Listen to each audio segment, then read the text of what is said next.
আপনার হাতে যদি একটু সময় থেকে থাকে তাহলে এই বয়ানটা শুনে যাবেন, হয়তোবা আপনার জীবন পাল্টে যেতে পারে। আরে আপনি একটু চিন্তা করুন না, আপনি কোন নবীর উম্মতি আছেন? আমার নবীকে জিজ্ঞেস করা হলো, ইয়া সাইয়্যিদি ইয়া হাবিবাল্লাহ ফিদাকা আবি ওয়া উম্মি ইয়া রাসূলুল্লাহ, এ আল্লাহর হাবিব, আমার মা বাবা আপনার চরণে উৎসর্গ হোক, কাল কিয়ামতের দিনে আমি আপনাকে কোথায় তালাশ করব?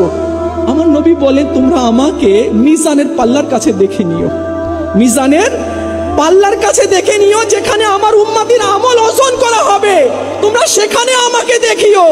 যখন আমার উম্মতির আমল কম হবে, গুনাহ বেশি হবে, আমল কম হবে, আমি রবের দরবারে সিজদা করে বলবো, মওলা গুনাহগার তোমার, উম্মতি আমার।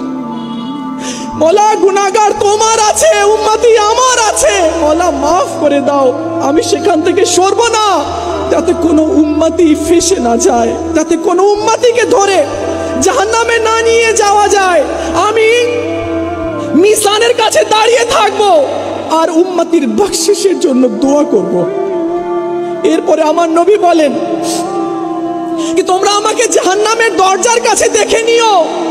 আমার উম্মতিকে যখন ফেরেশতারা টেনে হিচড়ে জাহান্নামের দিকে নিয়ে যাবে, আমি দাঁড়িয়ে যাব আর বলবো, ছেড়ে দাও আমার উম্মতিকে, আমার উম্মতিকে আমার হাওয়ালায় করে দাও।